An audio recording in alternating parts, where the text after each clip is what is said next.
Welcome to IPOB Rapture Media, IPOB Press Statement. 28th October 2025, FG and UK's AI propaganda confirms they have completely lost the battle against Nnamdi Kanu. The attention of the noble family of indigenous people of Biafra, IPOB, under the supreme leadership of Nnamdi Kanu, has been drawn to yet another laughable piece of artificial intelligence garbage being circulated by agents of the Nigerian government, their collaborators in the United Kingdom, and the familiar chorus of anti-Igbo media outlets claiming that Nnamdi Kanu threatened to wipe out Obasanjo's lineage. Only a regime drowning in shame would churn out such childish forgeries to deceive a semi-literate audience.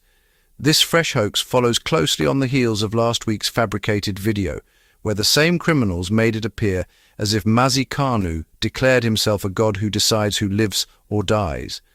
When propaganda becomes this desperate, it can only mean one thing. The enemies of Biafra have lost the argument. They have lost the case. They have lost the moral ground. The only weapon left to them is insult to public intelligence. For the record, Nnamdi Kanu has always shown respect to elder statesmen such as Chief Olusegun Obasanjo, Alhaji Shehu Shagari, President Umaru Musa Yar'Adua, and Professor Yemi Osinbajo. There has never been a single instance where he disrespected them. The attempt to tie him to an imaginary threat is a disgraceful propaganda stunt that collapses under the slightest scrutiny. The timing of this AI fabrication is very telling. It appears the Nigerian government and their British handlers are jittery that a respected figure like President Obasanjo may soon call for the immediate release of Nnamdi Kanu. Their solution is to rush out a poorly edited video to poison the air before the truth overwhelms their narrative.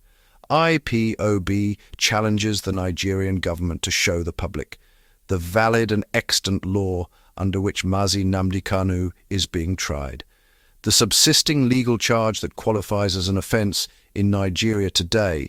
If they can produce those two things, Nnamdi Kanu will enter his defence immediately. Instead of answering this basic constitutional demand, they are investing in AI deepfakes and media manipulation.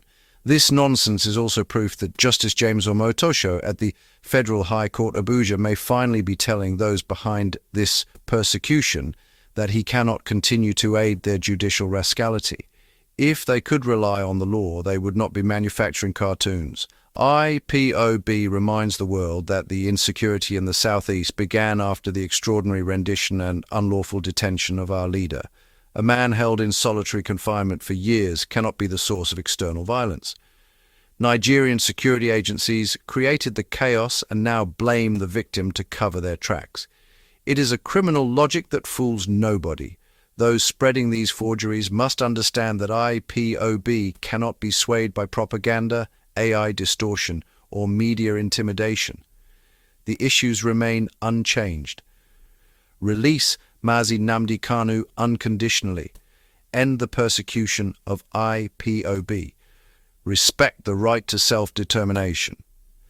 Allow a peaceful referendum for the Biafran people. If certain individuals prefer to remain second-class citizens in Nigeria, that is their right. They have only one vote in any referendum. Let them not drag others into servitude with them. Nigeria should stop disgracing itself with forged videos and answer the simple question before the court: where is the law? Comrade Emma, powerful, spokesperson, media and publicity, Secretary for IPOB. Thanks for listening, and don't forget to support the ESN at www.ipob.org.